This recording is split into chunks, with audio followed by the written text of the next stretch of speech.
I'm here with Tommy Hilcken, who is by far the best trainer on public speaking and presentation skills. And it is such an important skill to develop. Tommy, thank you for being with us today. Well, thanks for that introduction, and thanks for having me. Sure, my pleasure. Beautiful. So many of our members miss out on a phenomenal opportunity to sponsor an event.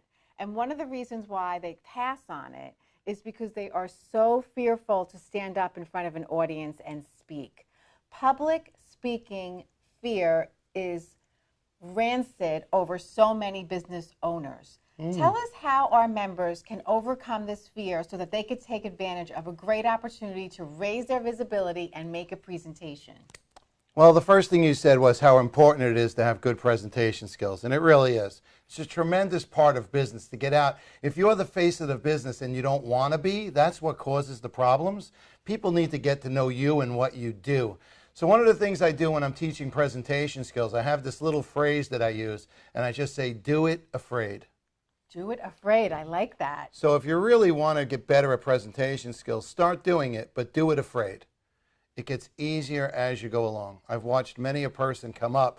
The biggest fear is from where they're sitting to getting to the front of the room. And once they get up there, they actually say, well, I got to do it now. So boom, they go on, they get it down, and they do it very well. So a lot of our members have told us, you know, I know my material, I know my content, but when I get up in front of a room, all of a sudden I freeze.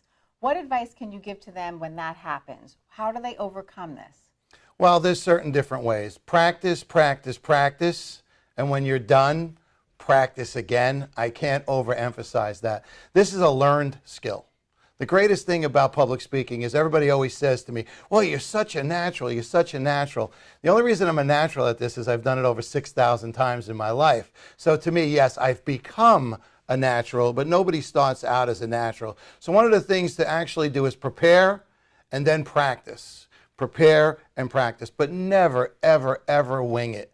Most people think they have enough confidence that they say, I got this, I'll just wing it, and everyone can notice when a presenter is winging it. You've seen it. I have. So when you actually work with an individual who's making the investment in their own development to really be looking more like they are natural in public speaking, what are some of the things that you do with them one-on-one? Tell me about that.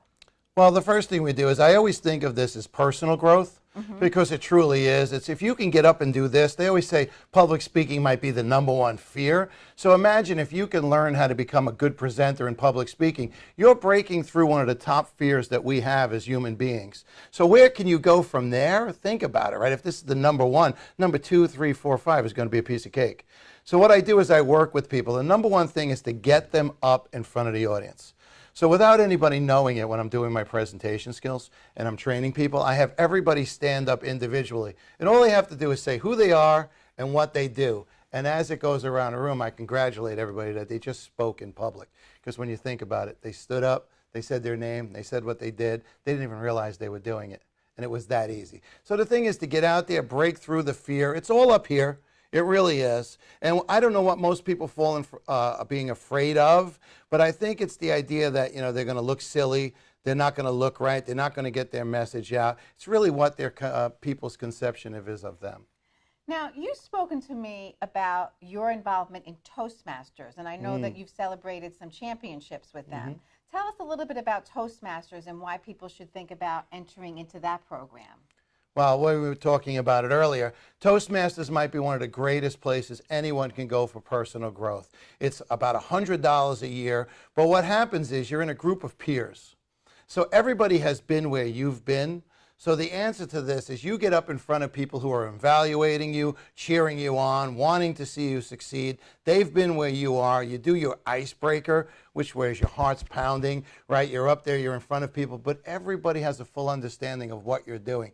So as I say, Toastmasters is one of the greatest learning environments I've ever been in. Zig Ziglar is the one that said, go to Toastmasters. Here's one of the greatest presenters in the world telling me to go to Toastmasters. So I went there, got what I needed to get, and now the reason I still go to Toastmasters is this is my way of giving back. So I see somebody coming up, being nervous, being scared. It reminds me of where I was. How could I guide them to where I am now? So that's why I enjoy Toastmasters. So Tommy, a lot of your clients not only leverage doing one-on-one training with you, but they also go into Toastmasters. So just think about a couple of clients that you've worked with in the past and how they've actually shown up as a brand new client, and then the evolution of their growth. Tell us about the evolution of their growth, how they actually become better at public speaking over time by working with you, and then perhaps also enrolling in Toastmasters. Well, one of the things that I always tell, the most important thing about becoming a good public speaker is confidence. So it's not about becoming a better public speaker, it's about becoming a more confident person. So I always say public speaking is really personal growth.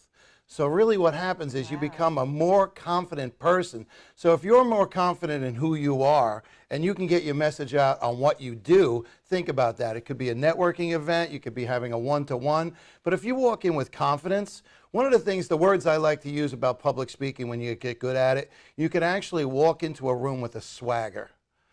Then all I mean is that you're just confident in who you are and what you do. The word swagger is great, and everyone should have one. Sometimes we get confused. I'm not confusing, with ego. I'm saying I am confident in what I do, and I'm confident that I can present what I do. And I think that's where it comes in the best. And I think that's why you're so popular at the Morris County Chamber, because you exude such a high level of confidence, and people are very drawn to people who are very confident and have a passion for what they do. I mean, if you have a passion for what you do and you're confident, sky's the limit with the skills of presenting and public speaking. Stop missing out on opportunities to get your name and your message out to more than one person at a time. You want to be in front of massive audiences. Start small. The Chamber has so many different platforms for you to get up in front of people and practice your presentation skills. Am I right? Absolutely.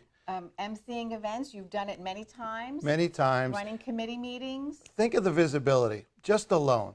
Just the brand awareness of getting up in front of a room of 200 people. It's amazing. The brand, your brand is there. You stand out. People are saying, there's Tommy, 200 people in a room. I often say this, if you get the opportunity to stand up and own the room, take it.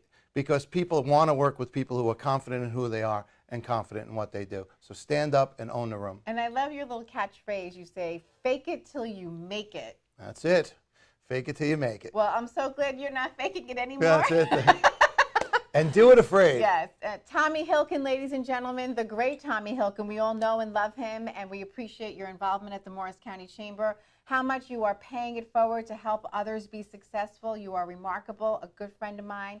Please give him a call if you need help with your presentation skills, public speaking skills. He would be available to you, and we hope to see you soon at a Chamber event as a public speaker, possibly a sponsor. Thanks, Tommy. Thank you, Angela. Great to be with you.